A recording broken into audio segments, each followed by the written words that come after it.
भारत के 125 करोड़ मेरे प्यारे देशवासियों,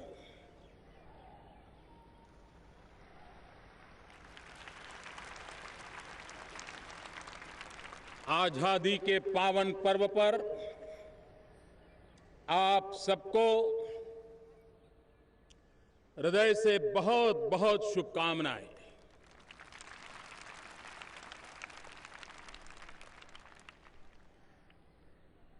पंद्रह अगस्त का ये सवेरा मामूली सवेरा नहीं है। ये विश्व के सबसे बड़े लोकतंत्र का स्वातंत्र्य पर्व का सवेरा है। ये सवेरा 125 करोड़ देशवासियों के सपनों का सवेरा है। यह सवेरा 125 करोड़ देशवासियों के संकल्प का सवेरा है। और ऐसे पावन पर्व पर जिन महापुरुषों के बलिदान के कारण, त्याग और तपस्या के कारण सदियों तक भारत की अस्मिता के लिए जूझते रहे, अपने सर कटवाते रहे, जवानी जेल में खपाते रहे, यातनाएं झेलते रहे, लेकिन सपने नहीं छोड़े, संकल्प नहीं छोड़े।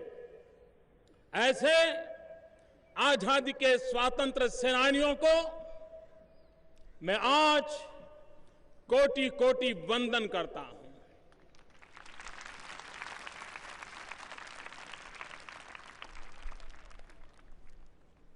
पिछले दिनों हमारे देश के अनेक गणमान्य नागरिकों ने, अनेक युवकों ने, साहित्यकारों ने, समाज सेवियों ने,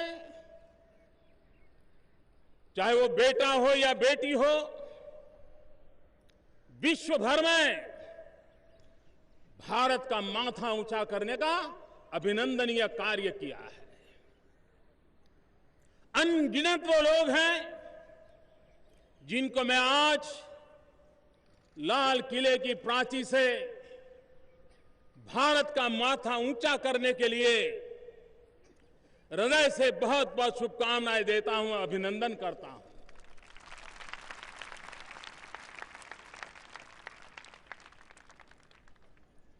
विश्व के सामने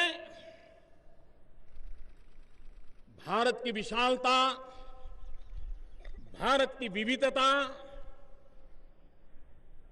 इसके गुणगान होते रहते हैं। लेकिन जैसे भारत की अनेक विशेषताएं हैं, भारत में अनेक विविधताएं हैं, भारत की विशालता है, वैसे ही भारत के जन जन में सरलता भी है और भारत के कोने कोने में एकता भी है। और यही हमारी पूंजी है, यही हमारे राष्ट्र की शक्ति है।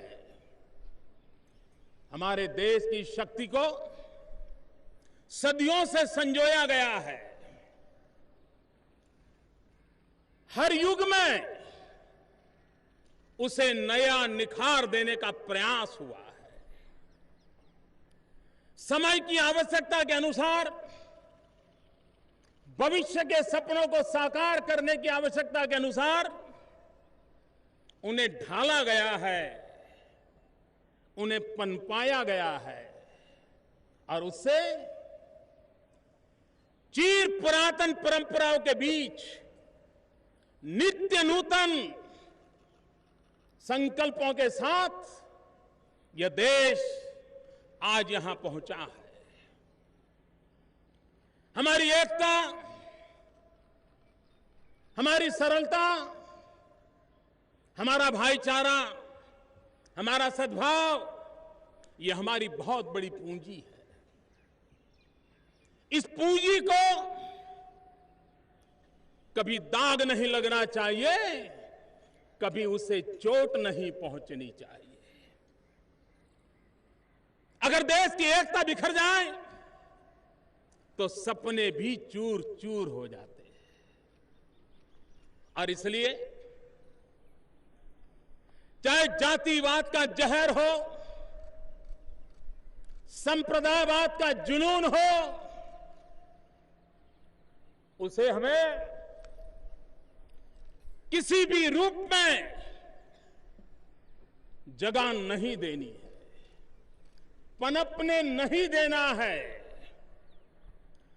और जातिवाद का जहर हो, संप्रदायवाद का जुनून हो, उसे हमें विकास के अमृत से मिटाना है, विकास के अमृत धारा पहुंचानी है और विकास की अमृत धारा से एक नई चेतना प्रगटाने का प्रयास करना है। भाइयों बहनों, यह देश टीम इंडिया के कारण आगे बढ़ रहा है और यह टीम इंडिया 125 करोड़ देशवासियों की बृहद टीम है। क्या कभी दुनिया ने सोचा है कि 125 करोड़ देशवासियों की एक टीम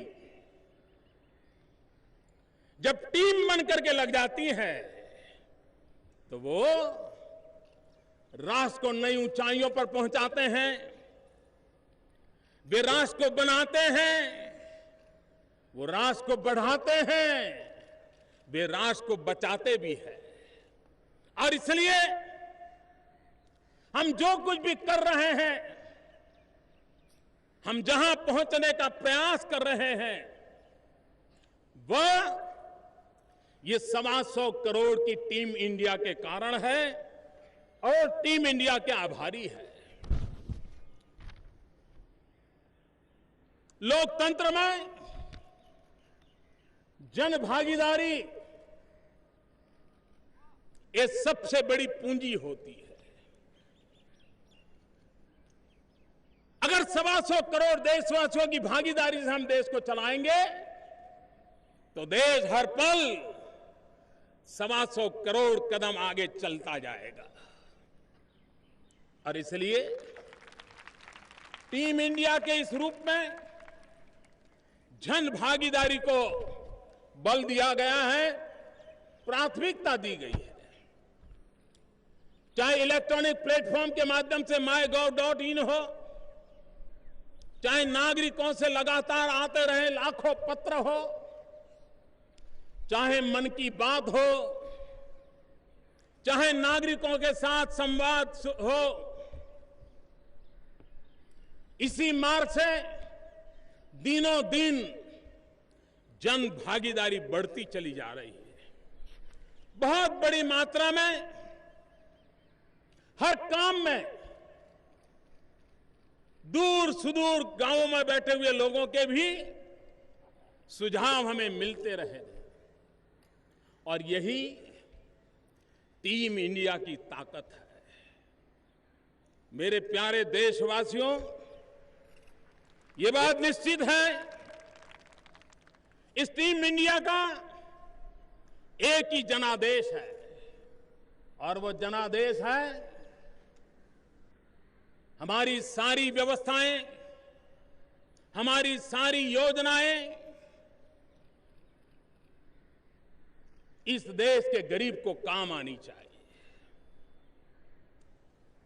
अगर हम गरीबी से मुक्ति की लड़ाई में बल प्रदान करते हैं, उसे सामर्थ्य प्रदान करते हैं, तो देश का कोई गरीब गरीबी में गुजारा करना नहीं चाहता है।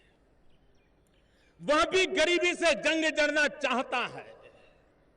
और इसलिए शासन व्यवस्था की सार्थकता इस बात में है कि हमारी व्यवस्थाएं, हमारे संसाधन, हमारी योजनाएं, हमारे कार्यक्रम गरीबों के कल्याण के लिए किस प्रकार से उपयोगी आते हैं। भाइयों बहनों, गत 15 अगस्त को मैंने आपके सामने कुछ विचार रखे थे। तब मैं नया था और मैंने जो शुरू में देखा था उसको मैंने कोई लाग लपेट के बिना खुले मन से 125 करोड़ देशवासियों के सामने रख दिया था।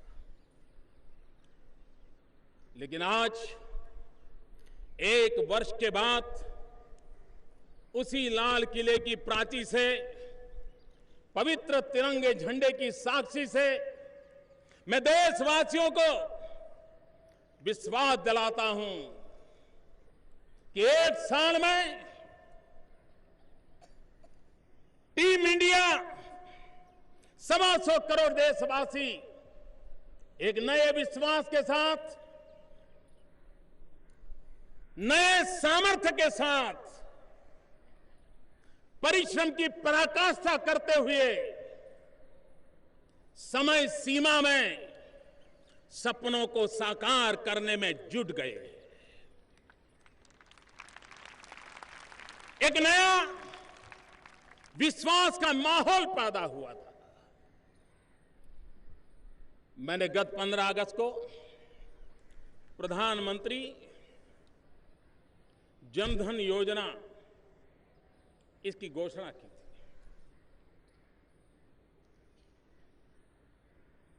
देश में 60 साल बीते, गरीबों के लिए बैंकों का राष्ट्रीयकरण किया गया, लेकिन इसके बावजूद भी 60 साल के से भी अधिक समय के बाद गत 15 अगस्त को देश के 40% लोग बैंक खातों से वंचित थे।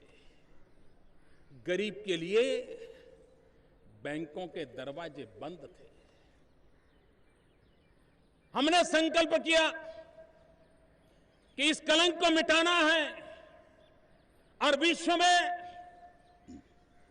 फाइनेंशियल इंक्लूजन की जो बातें होती है,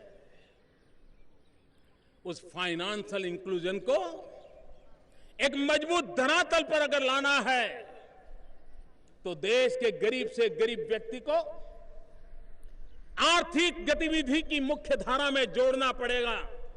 और बैंक अकाउंट ये उसका एक प्रारंभ बिंदु है। और हमने तय किया था, करेंगे, करते हैं, सोचते हैं, देखते हैं, ऐसा नहीं। हमने कहा था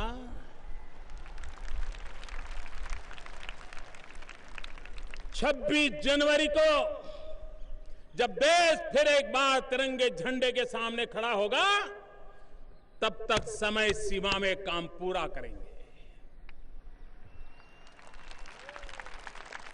मेरे देशवासियों, मैं आज गर्व से कहता हूं कि हमने समय सीमा में काम पूरा किया। 17 करोड़ लोगों ने प्रधानमंत्री जन धन योजना के अंतर्गत खाते खुलवाए।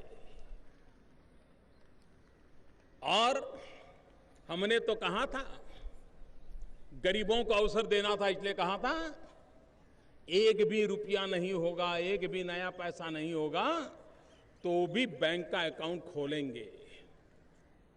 बैंकों को खोलने की कागज पट्टी का खर्चा होगा तो होने देंगे। आखिर बैंकें है किसके लिए? गरीब के लिए होनी चाहिए। और इसलिए 0 बैलेंस से हमने अकाउंट खोलने का संकल्प किया था।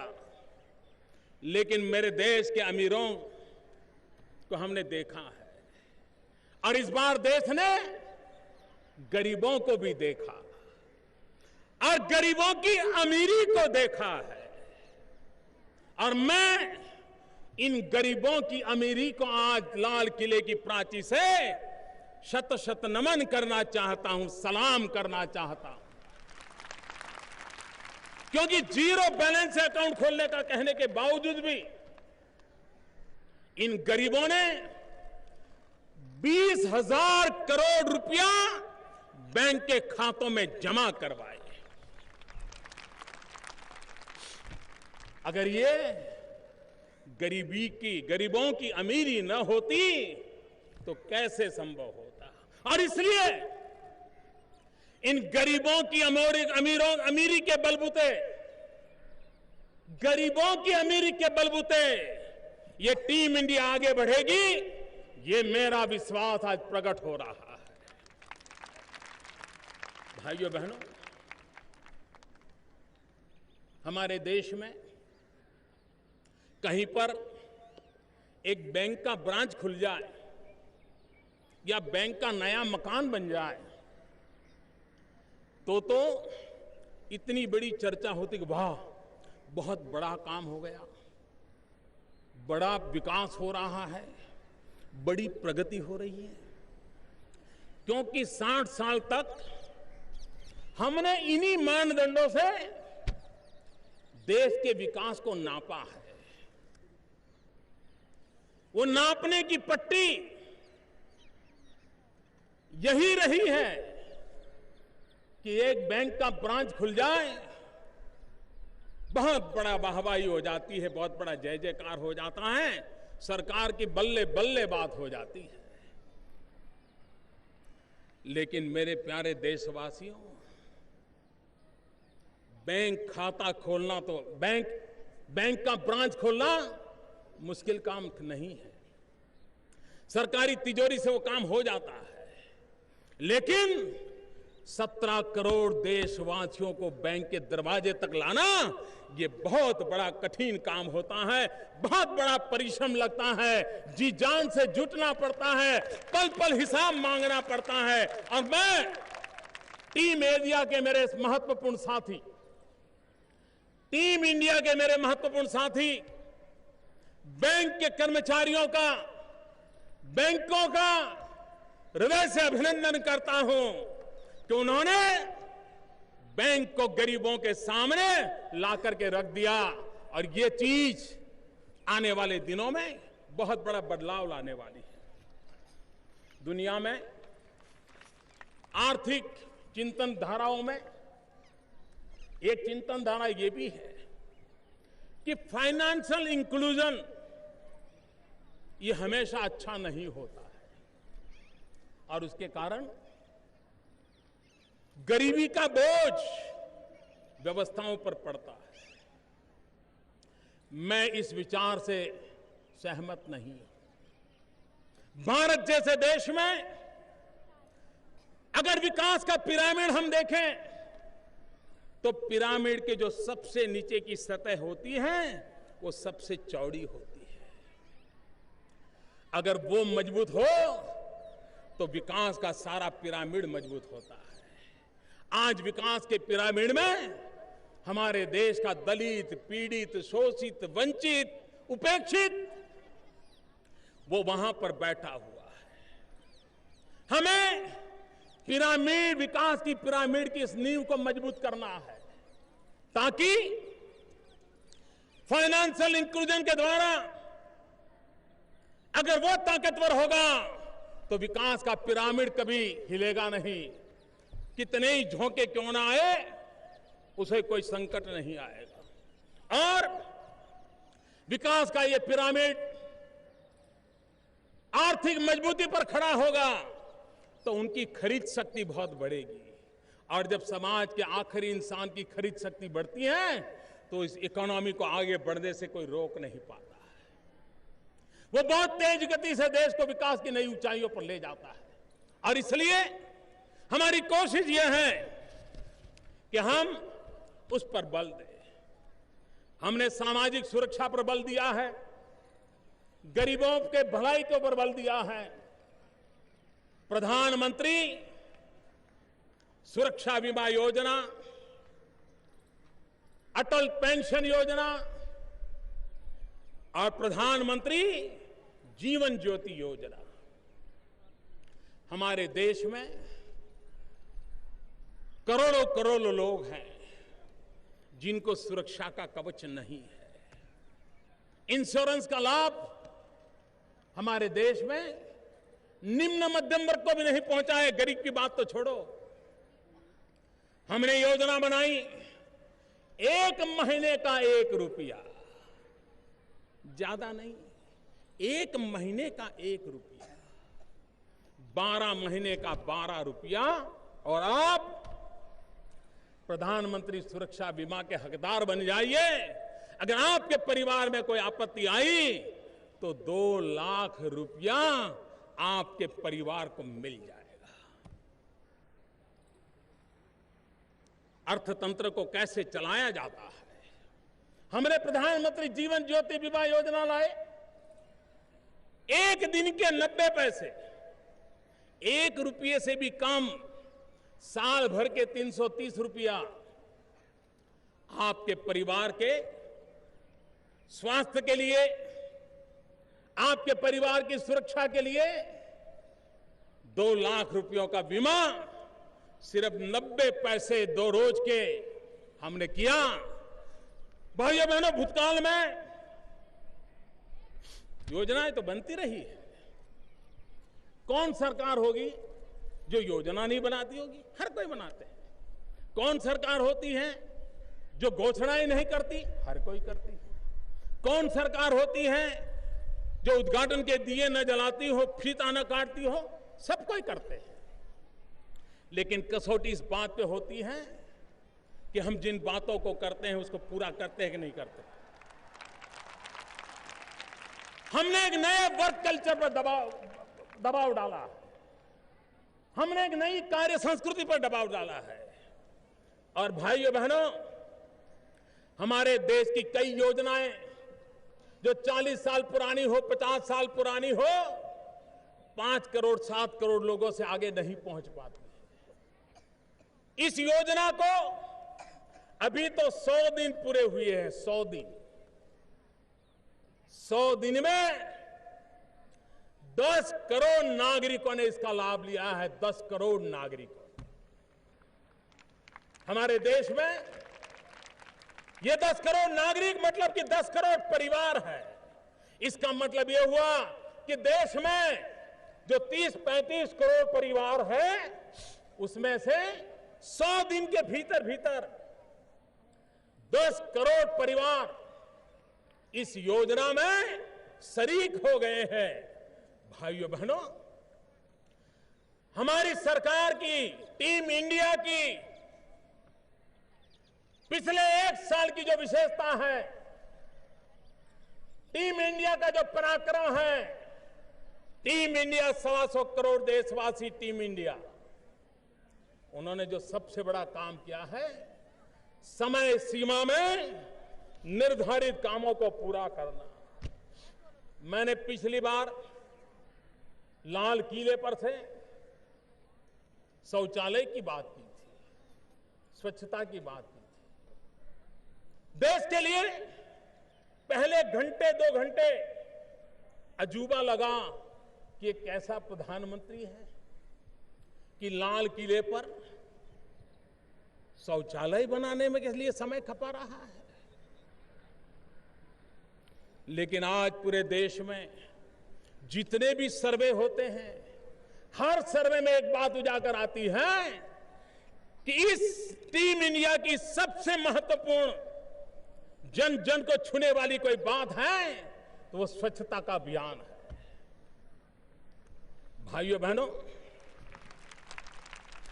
हमने स्वच्छता अभियान को आगे बढ़ाने के लिए समाज के लोगों को आह्वान करते रहते थे। 9 लोगों का नाम अंकित करते थे।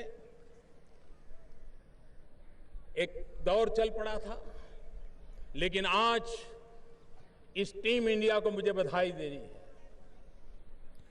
चाहे सेलिब्रिटीज हो, चाहे राजनेता हो, चाहे समाज सेवक हो, शिक्षाविद हो, संप्रदाय जीवन से जुड़े हुए आध्यात्मिक जीवन से जुड़े हुए महानुभाव हो, चाहे हमारे मीडिया के मित्र हो, सबने किसी की आलोचना किए बिना, बुराइयों को खोजने के बिना जन सामान्य को प्रशिक्षित करने का एक बहुत बड़ा बीड़ा उठाया है। मैं जिन्होंने इस काम को किया है उन सबका आज हृदय से अभिनंदन करता हूं। लेकिन सबसे ज्यादा एक बात मुझे कहनी है, ये स्वच्छ भारत के अभियान को सबसे बड़ी ताकत कहां से मिली है, उसके सबसे बड़े ग्रांड एम्बेसडर कौन है? आपका ध्यान नहीं गया होगा, लेकिन आप अपने परिवार में याद कीजिए क्या हुआ था। हिंदुस्तान में ऐसे कोटि कोटि परिवार हैं जिन परिवारों में 5 साल के, 10 साल के, 15 साल के बालक ये स्वच्छ भारत अभियान के सबसे बड़े एम्बेसडर बने हैं। ये बालक घर में कोई कूड़ा कचरा करता है तो बच्चे मां बाप को रोकते हैं, नहीं, गंदगी मत करो, कूड़ा कचरा मत फेंको। किसी पिता को गुटखा खाने की आदत है और कार का शीशा खोलता है तो बच्चा रोक देता है कि दादा बाहर थूकना नहीं, भारत स्वच्छ रहना चाहिए। यह कार्यक्रम की सफलता उन छोटे छोटे बालकों के कारण है। मैं मेरे देश के भविष्य के प्रति, उन बालकों के प्रति अपना सर झुकाना चाहता हूं, सर झुका करके नमन करना चाहता हूं। जो बात बड़े बड़े लोगों को समझने में देर लगती है, वो भोले भाले निर्मल मन के बालकों ने तुरंत पकड़ लिया है। और मुझे विश्वास है जिस देश का बालक इतना सजग हो, स्वच्छता के लिए प्रतिबद्ध हो, वो देश स्वच्छ होके रहेगा, गंदगी के प्रति नफरत पैदा होके रहेगी। 2019 महात्मा गांधी की 150वीं जयंती हम मनाने वाले हैं और महात्मा गांधी की 150वीं जयंती स्वच्छ भारत को हमें उन्हें अर्पित करना है। महात्मा गांधी को 150वीं जयंती पर इससे बड़ी कोई श्रद्धांजलि नहीं हो सकती और इसलिए अभी तो काम शुरू हुआ है, लेकिन मुझे इसको आगे बढ़ाना है, इसको रोकना नहीं है, संतोष मानना नहीं है। मैंने ट्रायल के लिए, क्या ये काम टीम इंडिया कर पाती है कि नहीं कर पाती, इसके ट्रायल के लिए एक जिसको नाप सकूं ऐसे एक कार्यक्रम को यहां से मैंने घोषित किया था। किसी से सलाह मशवरा करके घोषित नहीं किया था, जिलों से, गांवों से जानकारियां प्राप्त कर करके घोषित नहीं किया था।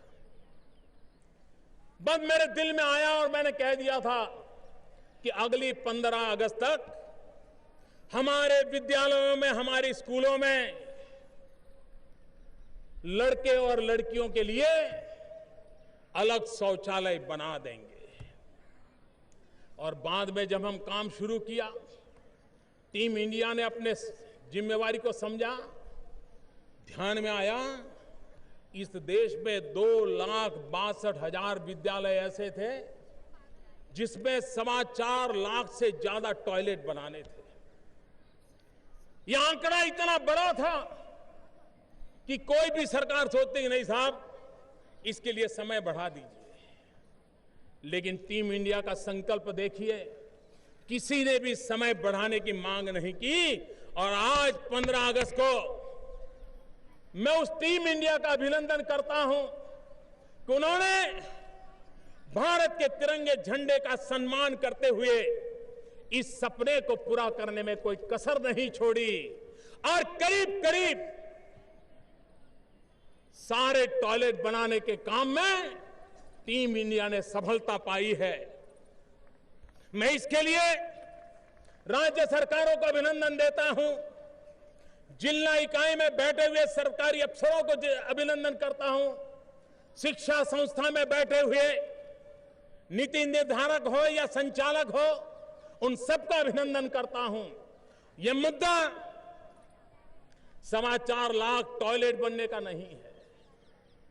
ये मुद्दा जो निराशा का माहौल है, कुछ हो नहीं सकता है, कैसे होगा, कैसे करेंगे, ये जो माहौल है, उस माहौल के सामने ये आत्मविश्वास पैदा कर सकता है। हम भी कुछ कम नहीं है। टीम इंडिया पीछे नहीं हट सकती है। टीम इंडिया सफलता लेकर रह सकती है, ये इसमें से संकेत मिलता है। और इसलिए राष्ट्र चलता है आत्मविश्वास के भरोसे। राष्ट्र चलता है नए नए संकल्पों की पूर्ति कर करके। राष्ट्र चलता है नए नए सपनों को संजो करके। हम कहीं बंद नहीं हो सकते। हमने निरंतर आगे बढ़ना होता है। और इसलिए भाइयों बहनों, हमारे देश का मजदूर, हमने योजना बनाई श्रम एव जयते। भारत में गरीब मजदूर के प्रति देखने का रवैया हमें शोभा नहीं देता है। हम कोई कोट पैंट टाई पहना हुआ है, लंबा कुर्ता जैकेट पहन करके कोई महापुरुष मिल जाए तो खड़े होकर के उसका बड़ा अभिवादन करते हैं। लेकिन कोई ऑटो रिक्शा वाला आ जाए, कोई पैदल रिक्शा वाला आ जाए, कोई अखबार बेचने वाला आ जाए, कोई दूध बेचने वाला आ जाए, इन गरीब के प्रति हमारा देखने का भाव ठीक नहीं है। राष्ट्र की इस कमी को 125 करोड़ देशवासियों ने अपने मन के संकल्प से मिटाना है, जिनके कारण हम अच्छे दिखते हैं, जिनके कारण हमारा अच्छा काम होता है, उससे बड़ा हमारा कोई हितैषी नहीं होता। और इसलिए डिग्निटी ऑफ लेबर, श्रमिकों का सम्मान, श्रमिकों का गौरव, यह हमारा राष्ट्रीय कर्तव्य होना चाहिए। यह हमारा राष्ट्रीय स्वभाव होना चाहिए। यह जन जन की प्रवृत्ति होनी चाहिए। ये जन जन की वृत्ति होनी चाहिए। पिछले दिनों कुछ योजनाओं के तहत जो अनऑर्गेनाइज लेबर हैं, उनको विशेष पहचान पत्र देने का हमने अभियान प्रारंभ किया है। उस पहचान पत्र के द्वारा उसको कई सुरक्षा की योजनाओं का लाभ मिलने वाला है। इन असंगठित मजदूरों की तरफ कभी देखा नहीं जाता था। उसी प्रकार से हमारे देश के मजदूरों ने अपनी मेहनत से सरकार की तिजोरी में अपना हिस्सा जमा करवाया। धीरे धीरे ये रकम 27,000 करोड़ रुपए पहुंची। लेकिन वो मजदूर बेचारा 6-8 महीना नौकरी करके कहीं और चला जाता है, फिर साल 2 साल के बाद कहीं और चला जाता है। आगे जहां पैसे कटवा करके आया है उसका कोई हिसाब किताब रहता नहीं। पूंजी भी इतनी कम होती है कि मन नहीं करता है कि चलो 200 रुपया किराया करके फिर वापिस जाके पैसे ले आऊं। और इसके कारण 27,000 करोड़ रुपया मेरे देश के गरीबों का, मेरे देश के मजदूरों का, उनकी पसीने की कमाई का सरकार की तिजोरी में सड़ रहा था। हमने उपाय खोजा। हमने मजदूरों को, श्रमिकों को एक स्पेशल पहचान कार्ड नंबर दे दिया और उनको कहा कि अब आपका तबादला कहीं पर भी होगा, आप एक नौकरी छोड़ के कहीं पर भी चले जाएंगे, एक कारखाना छोड़ के दूसरे कारखाना चले जाएंगे, एक राज्य छोड़कर दूसरे राज्य चले जाएंगे, ये नंबर आपके साथ साथ चलेगा और रुपये भी आपके साथ साथ चलते जाएंगे आपका 1 रुपया कोई हजम नहीं कर पाएगा। 27,000 करोड़ रुपया गरीबों को वापस देने की दिशा में हमने प्रयत्न किया। हमारे देश में एक फैशन हो गई है, हर चीज में कानून बनाते रहो, हर चीज में कानून बनाते रहो और हमारे न्यायालयों को बिजी रखते रहो। एक कानून से दूसरा कानून उल्टी बात बताता हो, लेकिन एक ही विषय का कानून हो। कंफ्यूजन क्रिएट करना, यही काम हमारे यहां चलता रहा। गुड गवर्नेंस के लिए अच्छी निशानी नहीं है और इसलिए कानून स्पष्ट हो, कानून सटीक हो, कानून कालबाह्य नहीं होना चाहिए। समाज तभी तो गति करता है। हमारे मजदूरों के लिए भिन्न प्रकार के 44 कानूनों के ढेर, उसमें से बेचारा मजदूर अपने हित की बात कहां खोजेगा। हमने उसमें बदलाव लाया है। 44 कानूनों को 4 आचार संहिताओं में समेट करके गरीब से गरीब, अनपढ़ से अनपढ़ मजदूर भी अपने हित की बात को पकड़ सके, इस योजना को हमने बल दिया है। भाइयों बहनों, हमारे देश में भ्रष्टाचार को लेकर के बहुत बातें होती हैं। आपने देखा होगा, बीमार व्यक्ति भी दूसरे को स्वस्थ कैसे रहना चाहिए उसकी टिप्स देने की आदत रखता है। खुद तो अपना संभालता नहीं है, लेकिन हर इंसान को स्वभाव होता है, तुम ऐसा करो ठीक हो जाओगे, तुम वैसा करो ठीक हो जाओगे। ये करप्शन भी ऐसा है, जो इसमें लिप्त हैं वो भी सलाह देता है, जो इसके कारण परेशान है वो भी सलाह देता है, और एक प्रकार से एक दूसरे को सलाह देना यही चला है। भाइयों बहनों, मैंने कभी ये घोषणा नहीं की है, लेकिन आज मैं हिसाब देना चाहता हूं। मैं देशवासियों को विश्वास दिलाना चाहता हूं। मैं 125 करोड़ देशवासियों की टीम इंडिया को कहना चाहता हूं कि ये देश भ्रष्टाचार से मुक्त हो सकता है। अनुभव के आधार पर कह रहा हूं। ऊपर से शुरू करना होता है, साथ साथ भ्रष्टाचार हमारे देश में दीमक की तरह लगा हुआ है और दीमक ऐसी फैलती जाती है, पहले तो दिखती नहीं है, लेकिन जब बेडरूम तक घुस जाए, कपड़े जहां लगे उस कपबोर्ड तक पहुंच जाए, तब पता चलता है। और जब दिमाग से मुक्ति लेनी है तो हर स्क्वायर मीटर जमीन पे इंजेक्शन लगाने पड़ते हैं दवाइयों के। घर में एक जगह पर इंजेक्शन लगाने से काम नहीं बनता है। दिमक को अगर खत्म करना है तो हर स्क्वायर मीटर पे हर महीने इंजेक्शन लगाते रहना पड़ता है, तब जाकर के सालों प्रयास करने के बाद दिमक से मुक्ति मिलती है। इतने बड़े देश में भी भ्रष्टाचार रूपी दिमक से मुक्ति के लिए अनेक प्रकार के कोटि कोटि प्रयासों की आवश्यकता है और उसे किया भी जा सकता है।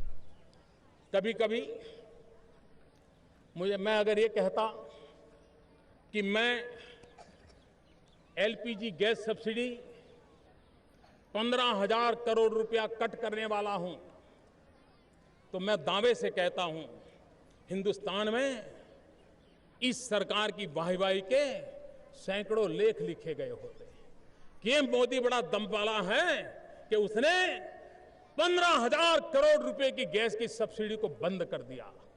ये आदमी है जो बड़े कठोर निर्णय कर सकता है, और अगर वो नहीं किया तो यार कुछ होता नहीं है, कुछ दिखता नहीं है। कभी कभी कुछ लोगों को निराशा की गर्त में डूबने का शौक होता है। जब तक वो 4 लोगों के बीच निराशा की बातें न करें, उनको रात को नींद नहीं आती। ये उनका एक व्यसन होता है। कुछ बीमार लोग होते हैं, जिनको कोई बीमारी के लिए पूछे तो पसंद नहीं आता है, वो चाहते नहीं कि बीमारी का पता चले। और कुछ बीमार ऐसे होते हैं वो इंतजार करते हैं, यार वो आया नहीं, वो पूछने नहीं आया, और फिर उसको घंटे पर वर्णन करते थे, ऐसा हुआ ऐसा हुआ ऐसा हुआ। मैं देख रहा हूं कुछ लोग होते हैं जो निराशा ढूंढते रहते हैं, निराशा फैलाते रहते हैं, और जितनी ज्यादा निराशा फैले उतना उनकी ज्यादा गहरी नींद आती है। ऐसे लोगों के लिए न योजनाएं होती हैं, न कार्यकलाप होते हैं, और न ही 125 करोड़ देशवासियों की टीम इंडिया इनके लिए भी समय इन्वेस्ट करने के लिए तैयार है। लेकिन होता कैसे है? एलपीजी की सब्सिडी हमने डायरेक्ट बेनिफिट ट्रांसफर की स्कीम लाए, जनधन अकाउंट का फायदा लिया, आधार कार्ड का फायदा लिया, और ग्राहकों के खाते में सीधी सब्सिडी पहुंचाई। और इसके कारण जो दलाल थे उनकी दुकान बंद हो गई, जो बिचौलिए थे उनकी दुकान बंद हो गई, जो काला बाजारी थे उनकी दुकान बंद हो गई। सही व्यक्ति को सही लाभ, किसी का 1 रुपया काटा नहीं, बड़ी वाहवाही हो ऐसी घोषणाएं नहीं की, व्यवस्था में सुधार किया।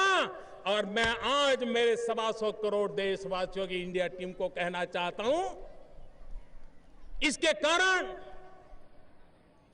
करीब 15,000 करोड़ रुपया, हर साल का 15,000 करोड़ रुपया जो कि गैस सिलेंडर के नाम से चोरी होता था वो बंद हो गया, भ्रष्टाचार चला गया मेरे देशवासियों। लगता होगा काम कैसे होते हैं मेरे भाइयों बहनों। 15,000 करोड़ रुपया भारत जैसे देश के लिए सामान्य बात नहीं होती है, और वो हमने करके दिखाया। और हमने खुली वेबसाइट बनाई, डीलरों को यहां बोर्ड लगवाया, इसके बावजूद भी किसी भी की शिकायत है तो आधी रात को उसको गैस सिलेंडर मिल जाएगा। लेकिन देश को लूटने वालों के लिए इजाजत नहीं है, गरीबों के पैसे लूटने वालों के लिए इजाजत नहीं है। क्या ये काम भ्रष्टाचार के खिलाफ लड़ाई का काम है कि नहीं? मेरे भाइयों बहनों, देश ने एक रिक्वेस्ट की थी मैंने मेरे देशवासियों को कि अगर आप आर्थिक रूप से संपन्न हैं तो आप एलपीजी सब्सिडी क्यों लेते हैं? ये 500-700 रुपया आपके लिए क्या जरूरत है? 500-700 रुपया तो आप चाय पान में एक दिन में खर्च करने वाले लोग हैं।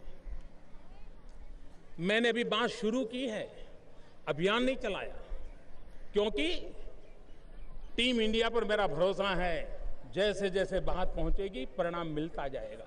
लेकिन आज मैं गर्व से कहता हूं कि ये एलपीजी गैस सिलेंडर की सब्सिडी गिव इट अप का मूवमेंट चलाया, अब तक 20 लाख लोगों ने गैस सब्सिडी छोड़ दी। भाई, ये आंकड़ा छोटा नहीं है, ये छोटा आंकड़ा नहीं है। हम मंदिर में प्रसाद की कतार में भी खड़े रहते हैं तो कभी मन करता है कि छोटे भाई के लिए भी और एक प्रसाद दे दे, ये हमारी प्रकृति है। लेकिन और ये 20 लाख कोई अमीर घराने के लोग नहीं है, सामान्य मध्यम वर्ग, कोई शिक्षक पेंशन पे गुजारा करता है। लेकिन जब उसने सुना कि ये सिलेंडर किसी गरीब परिवार को जाने वाला है, उसने अपनी सब्सिडी छोड़ दी। मेरे भाइयों बहनों, गरीबों के कल्याण के लिए जब 20 लाख गैस सिलेंडर उस गरीब परिवार में पहुंचेंगे जहां का रसोड़ा किचन धुएं से भरा हुआ रहता है, आप मुझे बताइए उस मां को कितना सुख मिलेगा। छोटे छोटे बच्चे धुएं के कारण रोते रहते हैं, उनको कितना सुख मिलेगा। काम सही दिशा में करने से परिणाम मिलता है। भाइयों बहनों, अगर मैं कोयले की चर्चा करूंगा तो कुछ पॉलिटिकल पंडित उसको राजनीति के तराजू से तोलेंगे। ये जगह उस काम के लिए नहीं है और इसलिए मैं सभी पॉलिटिकल पंडितों को प्रार्थना करता हूं कि मैं जिस कोयले की चर्चा करने जा रहा हूं उसको राजनीति के तराजू से कृपा करके मत तोलिए। ये राष्ट्र की संकल्प शक्ति का तकाजा है। जब सीए जी ने कहा कि कोयले पर्ची से कोयले की खदान देने के कारण 1,76,000 करोड़ का नुकसान हुआ। हम भी चुनाव में भाषणों में बोलते थे, लेकिन मन में कभी रहता यार इतना तो नहीं होगा, बोलते तो थे। लेकिन मेरे भाइयों बहनों, हमने समय सीमा के अंदर तय किया कि कोयला हो, स्पेक्ट्रम हो और कोई खनिज हो, अब उसका नीलामी की जाएगी, ऑक्शन किया जाएगा। और मेरे प्यारे देशवासियों, ये टीम इंडिया का पराक्रम देखिए, 125 करोड़ देशवासियों की टीम इंडिया का संकल्प देखिए।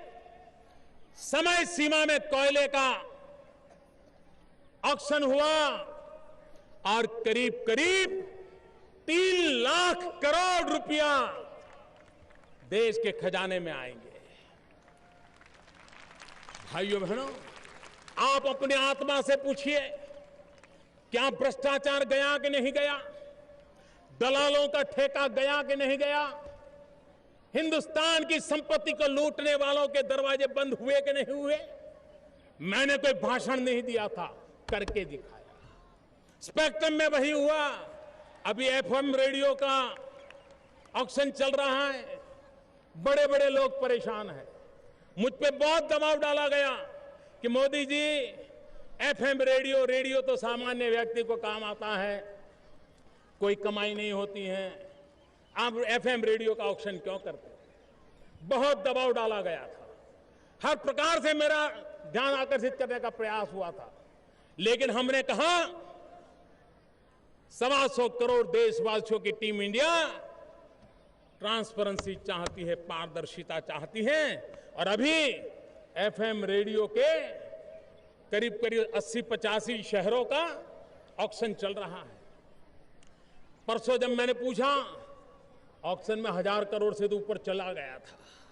ये पैसा गरीब के काम आने वाला है। भाइयों बहनों, देश को ठेकेदारों ने कैसे चलाया, कैसे लूटा, नीतियों पर प्रभाव पैदा किया, हमारे देश में कैसा कारोबार किया गया है।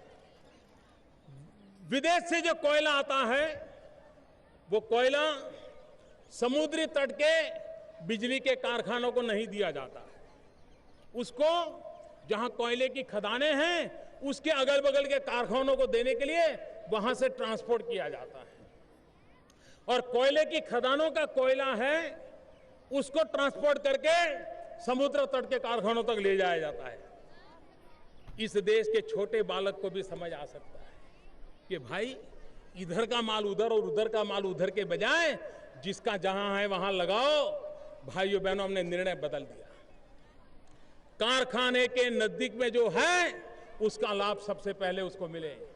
और मैं कहना चाहूंगा, एक छोटे से इस निर्णय ने दलालों की दुकानें बंद की और सरकार की तिजोरी में 1100 करोड़ रुपया जमा हो गया मेरे भाइयों बहनों, और ये हर वर्ष होगा। भ्रष्टाचार एक प्रकार से व्यवस्था का हिस्सा बन गया है। जब तक व्यवस्था के हिस्सों से उसको काटा नहीं जाएगा, भाइयों बहनों, मैं आज तिरंगे झंडे की साक्षी से बोल रहा हूं, लाल किले की प्राची से बोल रहा हूं, 125 करोड़ देशवासियों के सपनों को समझ करके बोल रहा हूं। 15 महीने हो गए आपने दिल्ली में जो सरकार बिठाई है, उस सरकार पर एक नए पैसे के भ्रष्टाचार का आरोप नहीं है।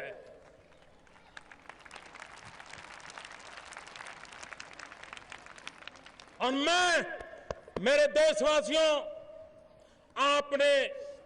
आपने मुझे जिस काम के लिए बिठाया है, इस काम को पूरा करने के लिए हर जुल्म को सहता रहूंगा, हर अवरोधों को झेलता रहूंगा, लेकिन आपके आशीर्वाद को लेकर के भ्रष्टाचार मुक्त भारत के सपने को साकार करके रहूंगा। यह आपको मैं कहने आया। लेकिन मैंने कहा था, यह दीमक है, सिर्फ दिल्ली सरकार से भ्रष्टाचार जाए इससे बात बनने वाली नहीं है। अभी भी छोटे छोटे स्थान पर परेशानियां हो रही हैं। गरीब आदमी उन छोटे लोगों की परेशानी से परेशान है। इसके लिए हमारी एक राष्ट्रीय चेतना को जगाने की आवश्यकता है। हमने भ्रष्टाचार के इस रूप से भली भांति उसको समझकर से जन जन को उसकी मुक्ति के लिए जोड़ना है, और तब जाकर के इस कलंक से हम मिट सकते हैं। भाइयों बहनों, मुझे ये भी कहना है, काला धन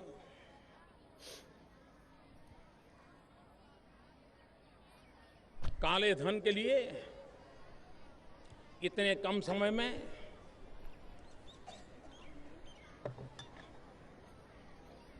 हमने एक के बाद एक अत्यंत महत्वपूर्ण कदम उठाए।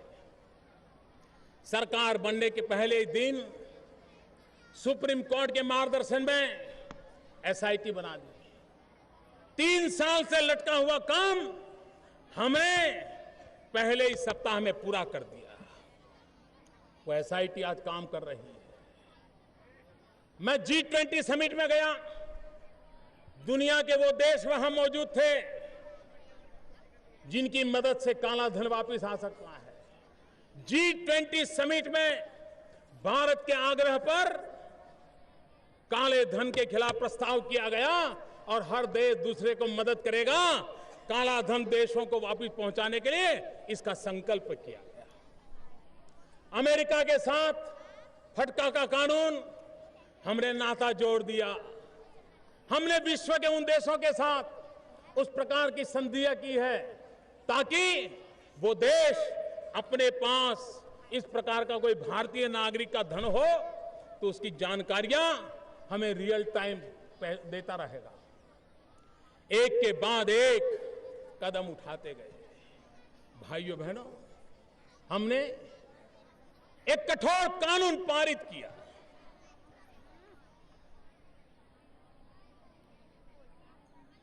अब जब कानून पारित हो गया तो हर हफ्ते कोई न कोई हमारी सरकार का संपर्क करता है और कहता है, आपकी सरकार ने बड़ा जुल्म किया है, ऐसा कठोर कानून बना दिया। कोई कहता है ऐसा काला कानून बना दिया, इसके कारण अफसरों का जुल्म बढ़ जाएगा। भाइयों बहनों, कभी कभार जब बीमारी बड़ी भयानक होती है तो ऐसे इंजेक्शन की जरूरत पड़ती है, और जब इंजेक्शन लेते हैं तो डॉक्टर भी कहता है साइड इफेक्ट होगा, लेकिन ये बीमारी इतनी भयंकर है कि साइड इफेक्ट झेलने के बावजूद भी इसी दवा से मुक्ति मिलेगी। मैं जानता हूं ये काला धन का हमने कानून बनाया है, उसके कारण बहुत लोग परेशान हैं, बहुत लोगों को मुसीबत दिखाई दे रही है। काला धन थोड़ा डाइल्यूट हो, थोड़े नियमों में छूट आ जाए, इसके लिए हमारे तक संदेश पहुंचाए जाते हैं। मैं टीम इंडिया 125 करोड़ देशवासी, मैं आज ये कहना चाहता हूं, वो साइड इफेक्ट की तैयारी के साथ भी काले धन के खिलाफ कठोरता से काम लेने की दिशा में हम आगे बढ़े और बढ़ेंगे। और इतना तो हो गया है, काला धन वापस लाने की एक लंबी प्रक्रिया है, चल रही है, लेकिन इतना तो हो गया है कि अब अब कोई काला धन बाहर भेजने की हिम्मत नहीं करता है। ये तो फायदा हुआ ही हुआ, कोई माने या न माने। इतना ही नहीं, अभी कुछ दिनों में जब ये समय दिया है कि आप अपना घोषित कर सकते हो, मैं आज कह सकता हूं करीब 6500 करोड़ रुपया अघोषित आय लोगों ने आकर के घोषित सामने से करना शुरू कर दिया। ये पैसा हिंदुस्तान की तिजोरी में आएगा, भारत के गरीब के काम आएगा। और भाइयों बहनों, आपको मैंने जो विश्वास दिया है उसे पूरा करने के लिए पूरे संकल्प के साथ हम आगे बढ़ेंगे। भाइयों बहनों, सीबीआई के द्वारा हमारी सरकार बनने के पहले 1 वर्ष में भ्रष्टाचार के सिर्फ 800 केस हुए थे। 800। भाइयों बहनों, हमने सत्ता में आने के बाद, हम तो नए हैं, अब तक 1800 केस हम दर्ज करा चुके हैं और अफसरों के खिलाफ हमने कार्रवाई शुरू की, सरकार के मुलाजिमों के खिलाफ कार्रवाई शुरू की। आप कल्पना कर सकते हैं, हमारे आने से पहले 1 साल में 800 और हमारे के बाद 10 महीने के भीतर भीतर 1800। ये बताता है कि भ्रष्टाचार के खिलाफ लड़ने का हमारा मांझा कैसा है।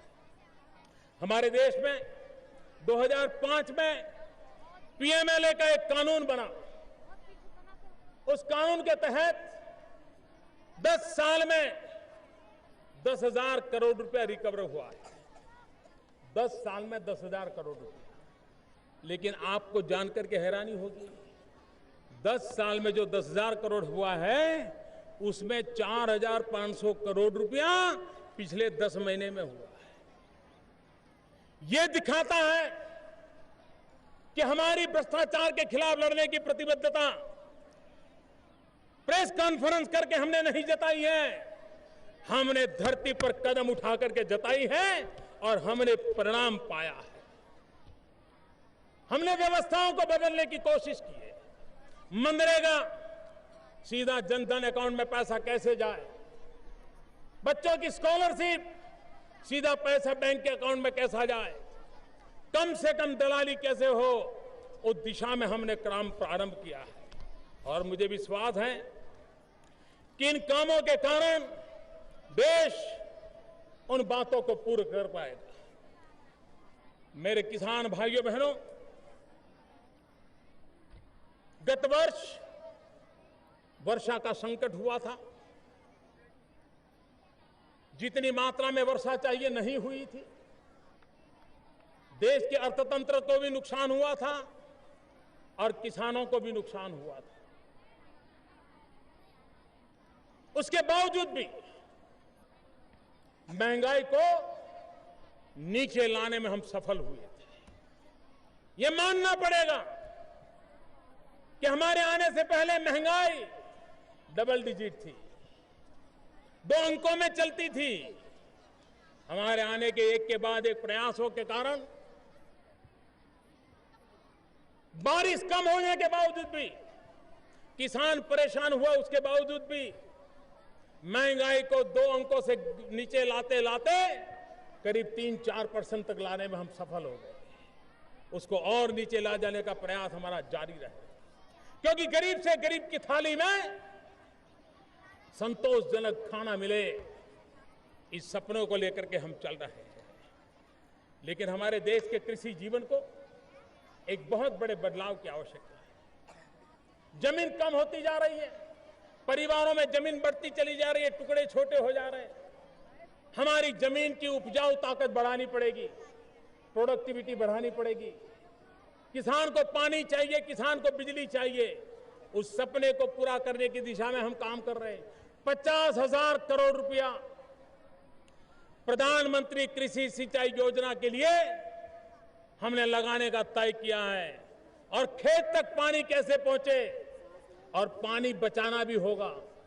Save water, save energy, save fertiliser, इस मंत्र को लेकर के हमने हमारे कृषि जीवन में आंदोलन खड़ा करना है। और इसलिए हम उस काम को आगे बढ़ाने के लिए पर ड्रॉप मोर क्रॉप, एक एक बूंद से अधिकतम फसल और सफल किसान, इस काम को आगे बढ़ाने की दिशा में, ये धन खर्चने की दिशा में आगे बढ़े हैं। पिछले दिनों जब ओले गिरे, हमने 50% उसको जो क्षति हुई थी उस क्षतिपूर्ति में वृद्धि कर दी। 60 साल में इतना बड़ा जंप कभी लगा नहीं था। इतना ही नहीं, पहले अगर कभी नुकसान होता था तो 50% नुकसान हो तभी वो मुआवजे के दायरे में आता था। हमने इसको कम करके 30% कर दिया। इससे बड़ा किसान को मदद का काम पिछले 60 साल में कभी हुआ नहीं है। किसान को यूरिया चाहिए। हमने नीम कोटिंग यूरिया, मैं फिर एक बार कहता हूं, भ्रष्टाचार के खिलाफ कैसे लड़ाई लड़ी जाती है। नीम कोटिंग ये कोई मोदी के दिमाग की पैदावार नहीं है, ये वैज्ञानिकों ने सुझाया हुआ विचार है। और ये विचार सिर्फ मेरी सरकार के सामने आया ऐसा नहीं, पहले भी सरकारों के सामने आया है। हमारे देश में किसानों के नाम यूरिया जाता है, अरबों खरबों का यूरिया जाता है, लेकिन वो यूरिया 15%, 20%, 25% केमिकल की फैक्ट्रियों में चला जाता है, रॉ मटेरियल के रूप में। नाम किसान का होता है, दलालों के माध्यम से चोरी होती है। नीम कोटिंग 100% किए बिना ये चोरी रोकी नहीं जा सकती।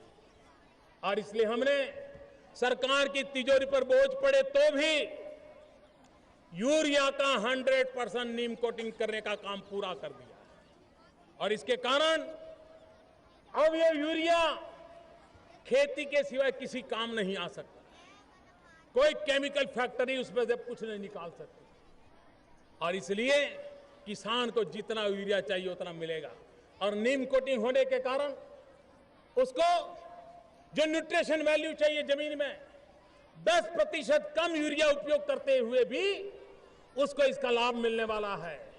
आने वाले सीजन में मेरे देश के किसानों को यूरिया का एक नया लाभ, और मैं तो सभी किसानों को कहता हूं, कोई गलती से भी नीम कोटिंग के बिना का यूरिया आपको दिखाता है तो आप मान लेना कि वो सरकार के द्वारा अधिकृत नहीं है, किसी ने पीले रंग का कोई पाउडर आपको दे दिया है, उसको हाथ मत लगाना। भाइयों बहनों, पिछले दिनों मैं कहता हूं, भारत का अगर विकास करना है तो पूर्वी हिंदुस्तान के विकास के बिना भारत विकसित नहीं हो सकता। भारत का पश्चिमी छोर यही अगर आगे बढ़ेगा तो हिंदुस्तान कभी आगे बढ़ नहीं सकता है। हिंदुस्तान तब आगे बढ़ेगा जब हमारा पूर्वी उत्तर प्रदेश ताकतवर बने, हमारा बिहार ताकतवर बने, हमारा पश्चिम बंगाल ताकतवर बने, हमारा आसाम, हमारा उड़ीसा, हमारा नॉर्थ ईस्ट, ये भूभाग हिंदुस्तान का ये ताकतवर बनना चाहिए। और इसलिए इंफ्रास्ट्रक्चर का मामला हो, रेल कनेक्टिविटी का मामला हो, डिजिटल कनेक्टिविटी का मामला हो, हमने हर बात में पूर्वी भारत पर ध्यान केंद्रित किया है। और पूर्वी भारत पर ध्यान केंद्रित करने में एक रात हम गैस की पाइपलाइन लगा रहे हैं।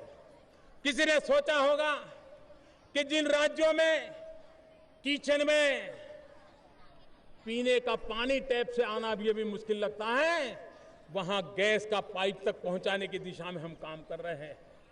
और 4 यूरिया फर्टिलाइजर के कारखाने जो पूर्वी भारत में बंद पड़े थे, वहां के नौजवान बेरोजगार हुए थे, वहां का किसान परेशान हो रहा था।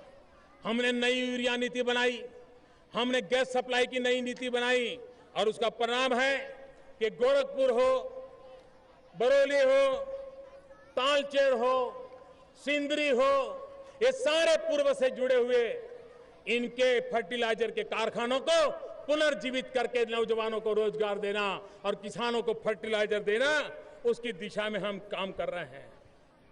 भाइयों बहनों, देश में सेना के जवानों के लिए जवानों के कल्याण के लिए विभाग होता है सरकार में, लेकिन इस देश में जितना महात्म्य जवान का है उतना ही महात्म्य किसान का है। 60 साल में हमने क्या किया है? हमने कृषि के आर्थिक पहलू पर बल दिया है। हमारी कृषि अच्छी हो, कृषि का विकास हो, और इसलिए सरकार का मंत्रालय का नाम भी कृषि मंत्रालय रहा। भाइयों बहनों, कृषि मंत्रालय का जितना महत्व है उतना ही महत्वपूर्ण समय की मांग है किसान कल्याण का भी महत्व है। अकेली कृषि विकास, ये बात ग्रामीण जीवन के लिए, कृषि जीवन के लिए अधूरी है। वो पूर्ण तब होगी जब किसान कल्याण को भी जोड़ा जाए। और इसलिए भाइयों बहनों, अब भारत सरकार का जो मंत्रालय कृषि मंत्रालय के रूप में जाना जाता था, वो कृषि मंत्रालय एवं किसान कल्याण मंत्रालय के रूप में जाना जाएगा। और आने वाले दिनों में कृषि के लिए जैसे योजना बनेगी, वैसे किसान कल्याण की भी योजना बनेगी, ताकि मेरे किसान को जो व्यक्तिगत जीवन में समस्याएं झेलनी पड़ती है, मुसीबतों से गुजरना पड़ता है, तो सरकार एक स्थायी व्यवस्था के रूप में उसको मदद करने की दिशा में प्रयास करेगा। भाइयों बहनों, आने वाले दिनों में एक काम की ओर मैं ध्यान देना चाहता हूं। आजादी के इतने वर्ष हो गए, लेकिन आज भी हमारे देश में करीब 18,500 गांव ऐसे हैं कि जहां बिजली का तार नहीं पहुंचा है, बिजली का खंभा नहीं पहुंचा है।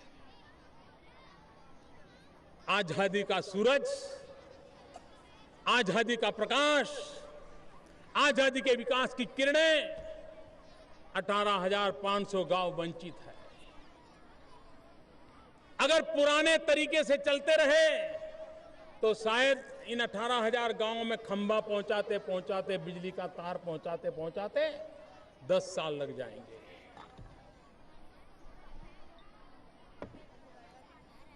देश 10 साल इंतजार करने के लिए तैयार नहीं है।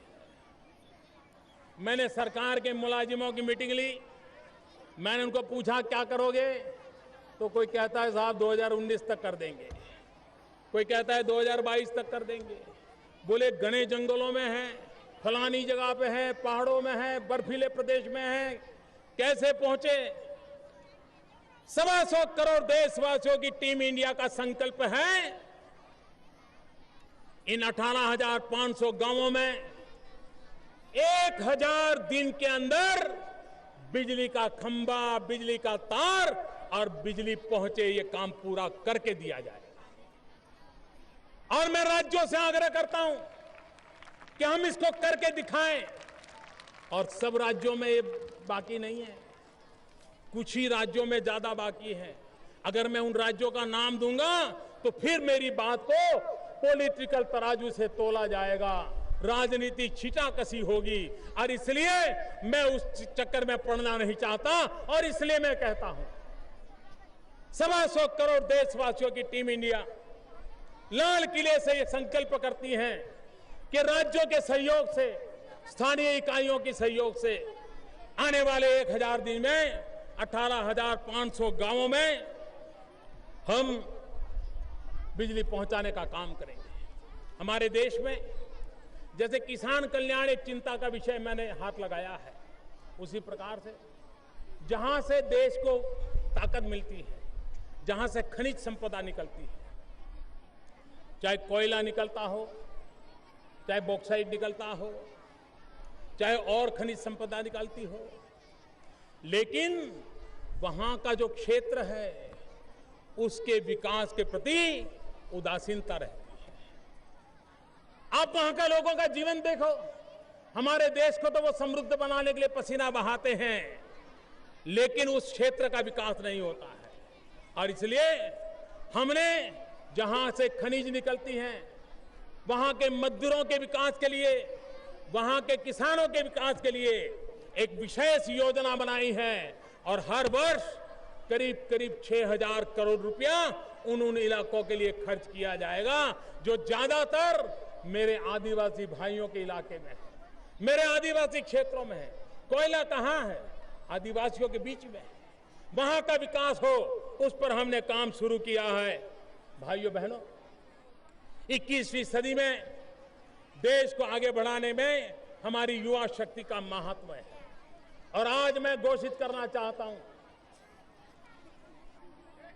पूरे विश्व की तुलना में हमें आगे बढ़ना है तो हमारे युवकों को हमें प्रोत्साहित करना होगा, उनको अवसर देना होगा। हमारे युवक नए उद्योगकार कैसे बने, हमारे युवक नए उत्पादक कैसे बने, पूरे देश में इन नए उद्यमियों के द्वारा एक स्टार्टअप का पूरा नेटवर्क कैसे खड़ा हो। हिंदुस्तान का कोई जिला, हिंदुस्तान का कोई ब्लॉक ऐसा ना हो कि आने वाले दिनों में नए स्टार्टअप शुरू न हुए हो। क्या भारत ये सपना नहीं देख सकता कि हम दुनिया में स्टार्टअप की दुनिया में भारत नंबर 1 पर पहुंचेगा? आज हम नहीं है। भाइयों बहनों, इस स्टार्टअप को मुझे बढ़ देना और इसलिए मेरा संकल्प है आने वाले दिनों में स्टार्टअप इंडिया और देश के भविष्य के लिए stand up India, startup India, stand up India.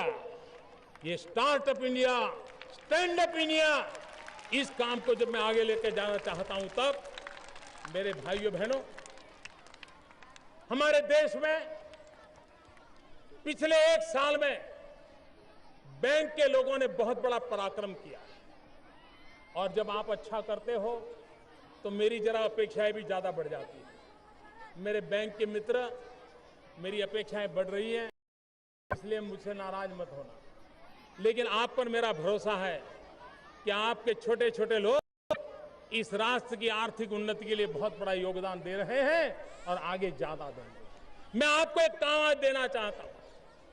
मैं 1.25 लाख बैंक की इकाइयां हैं देश में, 1.25 लाख ब्रांचेज हैं हमारे देश में। इन 1.25 लाख ब्रांचेज को आज मैं एक विशेष रूप से काम देना चाहता हूं। यह वर्ष डॉक्टर बाबा साहब आंबेडकर की 125वीं जयंती का वर्ष है, 125वीं जयंती का वर्ष।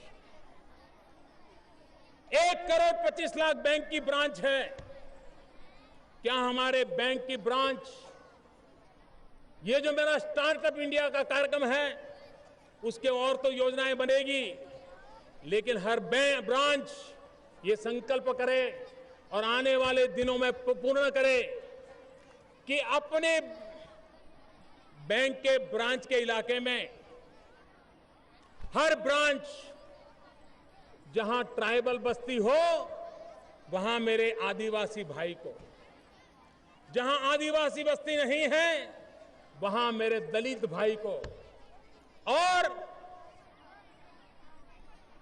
हर ब्रांच एक दलित को या एक आदिवासी को स्टार्टअप के लिए लोन दें, फाइनेंशियल मदद करें और एक साथ देश में 1.25 लाख मेरे दलित उद्योगकार पैदा हो। इस देश में ट्राइबल बस्ती में मेरे आदिवासी उद्योगकार पैदा हो।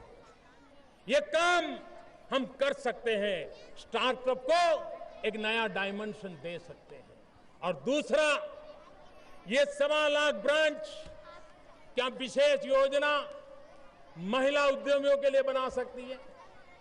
1.25 लाख ब्रांच, 1.25 लाख महिला उद्यमी उनके स्टार्टअप को प्रमोट करे, उनको मदद करे आर्थिक।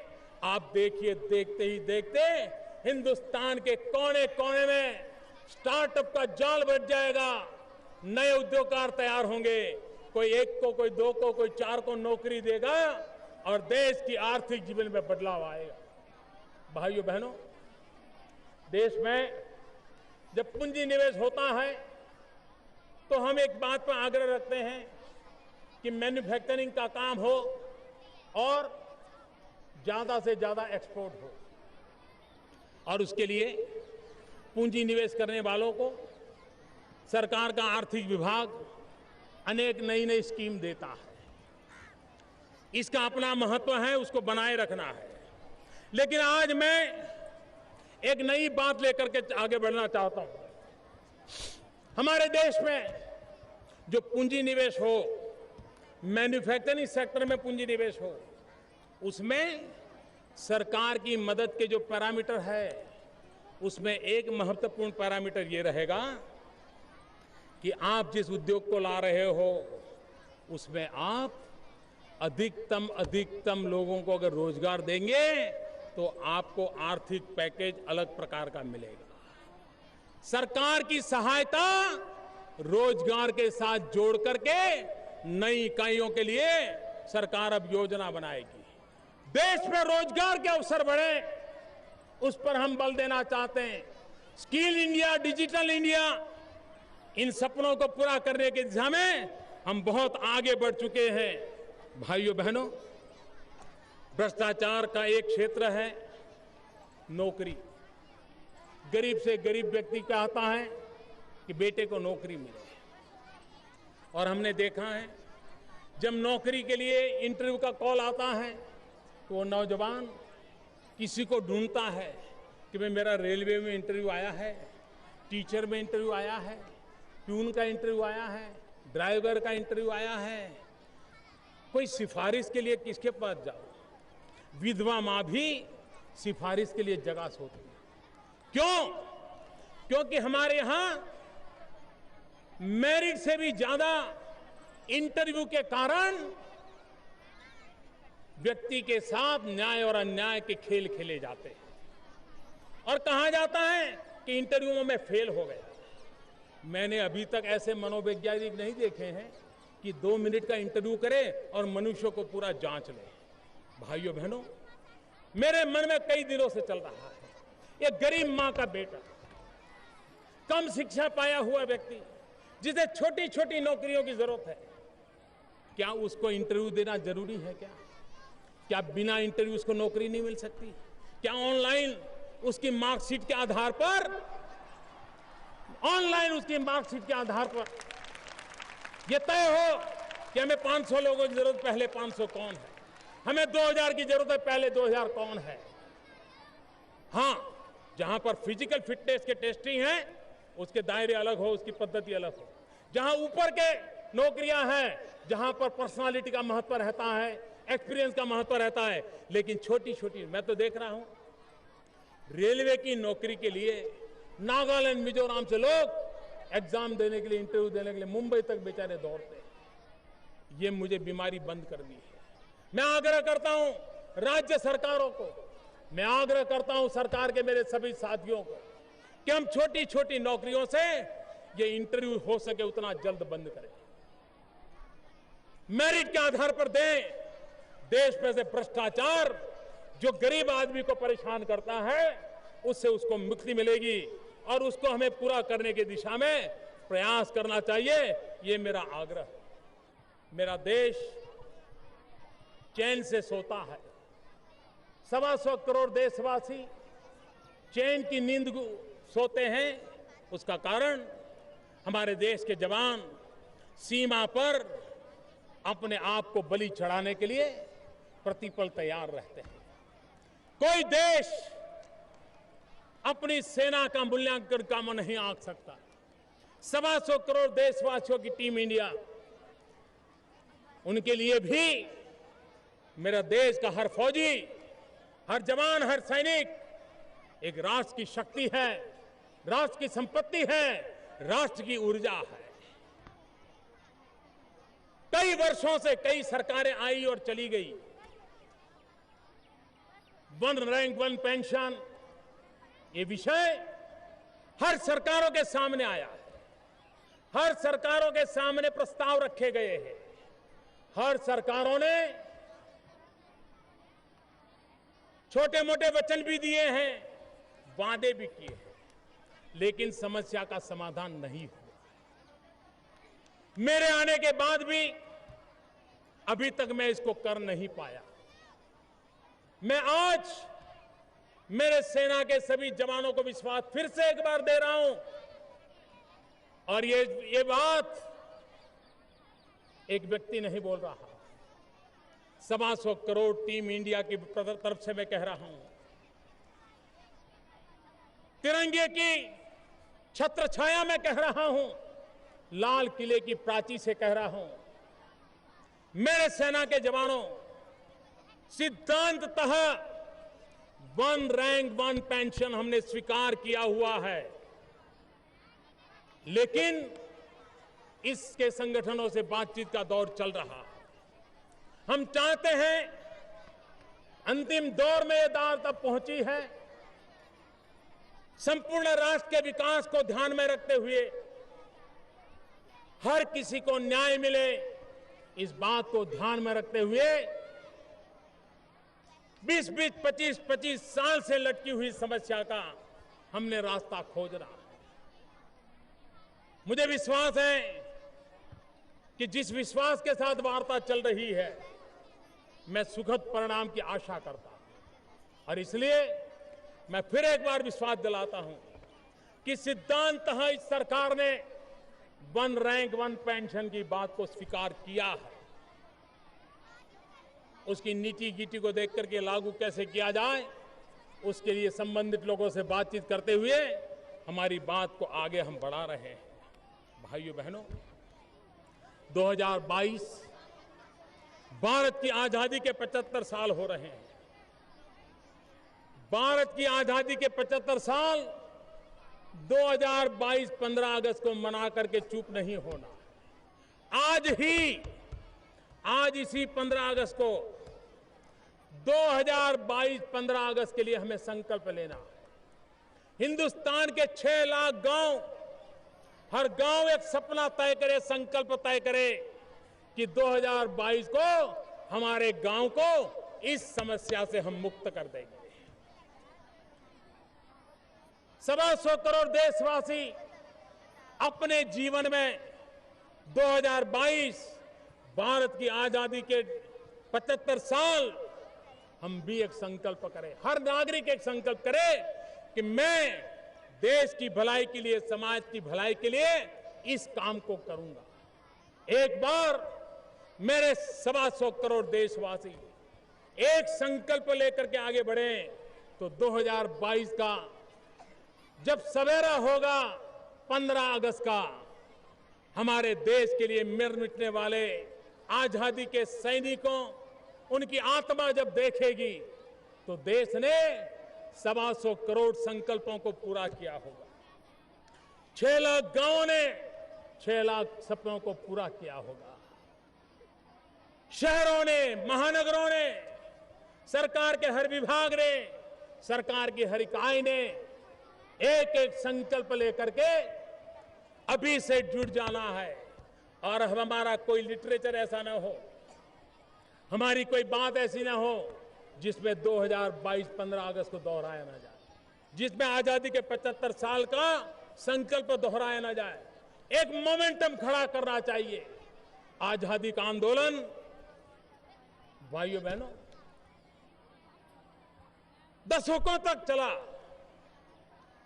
आजादी सामने नहीं दिखती थी तो 1910 में भी कोई आजादी की बात करता था, 20 में भी करता था, 30 में भी करता था। दशकों तक एक बात को दोहराया गया, तब आजादी प्राप्त हुई। स्वाभिमानी, गौरवशाली, समृद्ध राष्ट्र के लिए हमें सक्षम भारत बनाना है, समृद्ध भारत बनाना है, स्वस्थ भारत बनाना है, सुसंस्कृत भारत का सपना हमें पूरा करना है, स्वाभिमानी भारत बनाना है, श्रेष्ठ भारत बनाना है। 2022 तक इस देश में कोई गरीब बिना घर के न रहे। 24 घंटे बिजली पहुंचाने की दिशा में हमें सफल होना है।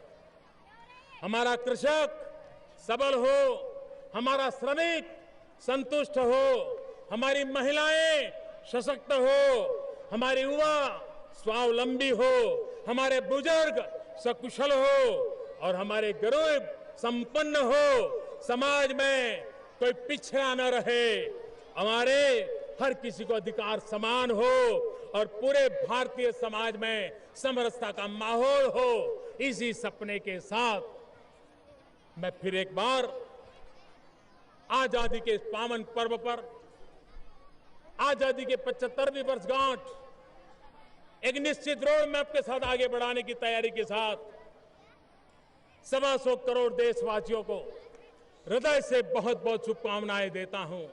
मेरे साथ पूरी ताकत से बोलेंगे, भारत माता की,